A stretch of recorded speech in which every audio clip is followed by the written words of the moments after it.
She didn't even flinch when I read the text out loud. She just said, "He understands me better than you ever did," and went back to tying her shoes. My name is Daniel Reeves. I'm 41. I work as a facilities project manager in Austin, Texas. I was married for 11 years to a woman named Lauren, and for most of that time, I thought stability was the same thing as intimacy. By the last year of our marriage, we lived like co-workers sharing a lease. She woke up before me.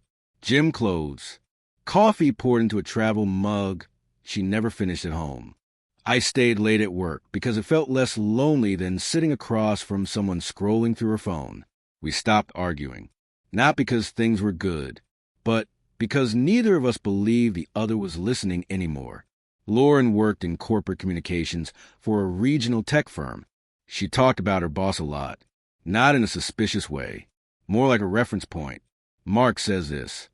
Mark thinks that. I didn't love it, but I didn't fight it either.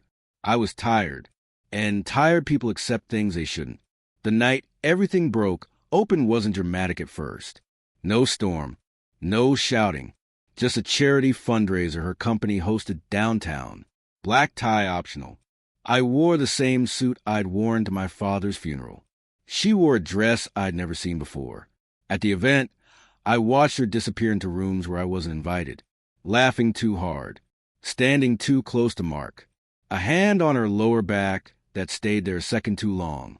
When I caught her eye across the room, she looked annoyed, like I'd interrupted something. Later, while she was on stage giving a speech, her phone buzzed on the table between us. I didn't mean to look, but the screen lit up with a message preview. Tonight confirmed what we already know. We don't have to hide much longer. I waited until we got home. The drive was silent, not tense, empty. In the kitchen, I asked calmly, "How long has it been?" She didn't ask what I meant. "About 8 months," she said, like she was admitting she'd missed a turn. With him, "Yes." I nodded. My hands were shaking, but my voice didn't. "Did you plan on telling me?" She leaned against the counter, arms crossed. "I planned on not hurting you." That's when I knew there was no version of this conversation where I mattered. I asked if she loved him. She said, "Love isn't the right word." "What is?" She looked at me then, really looked, and said, "He sees me. You just maintain things." That line did something to me, because she was right in a way that hurt worse than betrayal. I had been maintaining the house, the routines, the marriage. I thought that was love. I didn't yell. I didn't cry. I asked one more question. "Do you want to stay married?" She exhaled, relieved. "No." I slept on the couch that night, not because she asked, because the bed felt like a lie. The real humiliation came 2 weeks later. Her company announced Mark's promotion at a town hall. Lauren stood beside him, beaming.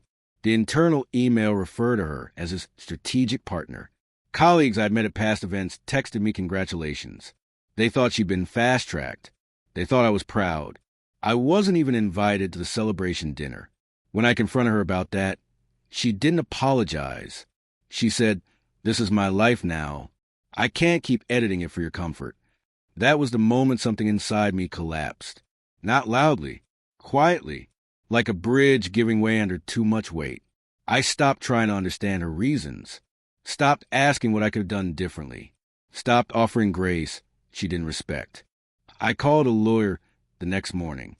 The divorce was efficient. No screaming matches. No drawn-out court battles.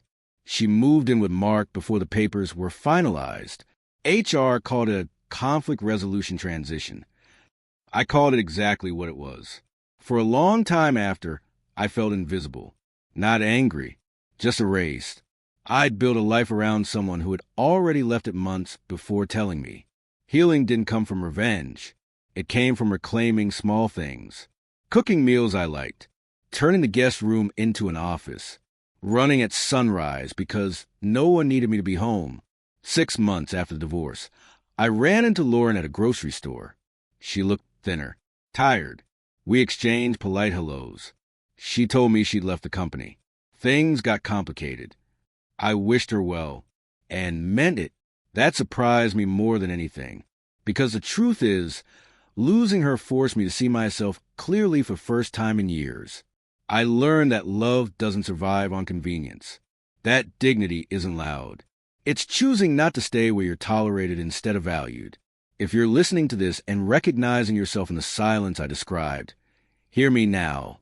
Don't wait for betrayal to give you permission to choose yourself. Pay attention to where your presence feels optional. That's not love. And walking away from that isn't failure. It's a beginning of self-respect.